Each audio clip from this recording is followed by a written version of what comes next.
guys, my name is Ramota and welcome back to my channel. I am the Global Scientist. If this is the first time you're watching, please be sure to subscribe, check out my last videos and follow me on Twitter and Instagram to stay updated with everything I'm doing.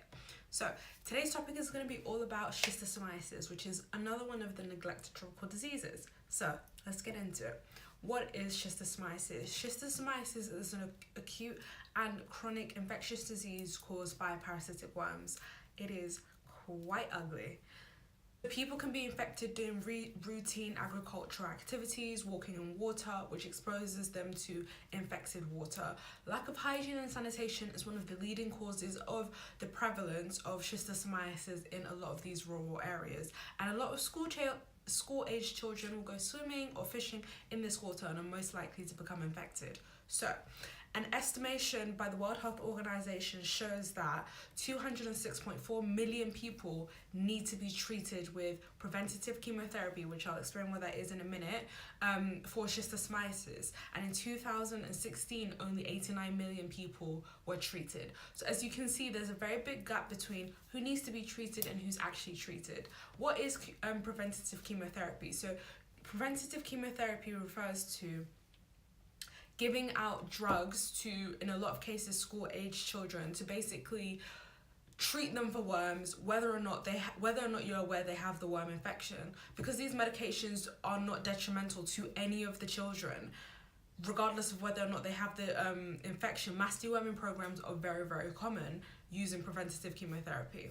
As you can imagine, schistosomiasis is most prevalent in tropical and subtropical regions, especially in poor communities who do not have access to adequate sanitation and water, people who urinate and defecate in places that they probably shouldn't do due to a lack of resources. So two major forms of schistosomiasis is urogenital and intestinal schistosomiasis. So intestinal schistosomiasis refers to schistosomiasis that mostly affects your intestines, your stomach. So a lot of the symptoms of people who have intestinal schistosomiasis is severe diarrhea and a lot of pain, as you can imagine, as well as liver swelling.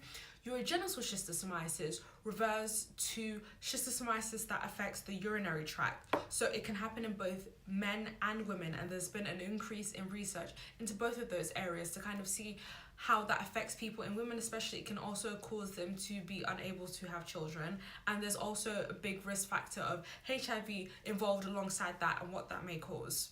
How is this disease diagnosed? It's mostly diagnosed through eggs in the stool and in the urine, stool being fecal matters, and in the urine. Epidemiologists go into the field, they take urine samples, they take fecal samples from these people, and they use various diagnostic methods to determine whether or not this person has eggs in their urine, eggs in their fecal sample, and then they basically are able to categorize based on the egg size, based on the presentation of the egg, what type of schistosomiasis it is, so that they can adequately treat it, and they know that this is most prominent, most prevalent in this particular region.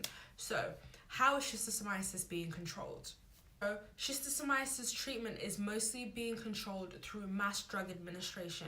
The World Health Organization, other organizations, the Department for International Development, for example, in the UK, they go into these communities and they provide drugs that have been donated, and in this case it's praziquantel, and they give it to school-aged children. A lot of the time they give it to women who are of age to give birth. They give it to a lot of vulnerable populations within the community in an effort to just bring down the level of worms and to control the disease more effectively. Aspects of control is snail control, which would also reduce the transmission. But as you can imagine, this is increasingly difficult and it's not something that can be done very easily. However, with just drug administration alone, it's very unlikely that we're ever going to be able to control, we're ever going to be able to eradicate schistosomiasis in the way that we want to. Thank you for listening today. I hope you enjoyed this. It's just kind of a brief introduction to everything that schistosomiasis is.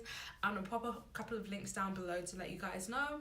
I haven't really decided what my next topic is going to be. I'm thinking of moving into less specific stuff, more generalized health topics. Let me know what you guys think. Thank you again for watching. Be sure to like and subscribe, and see you next time.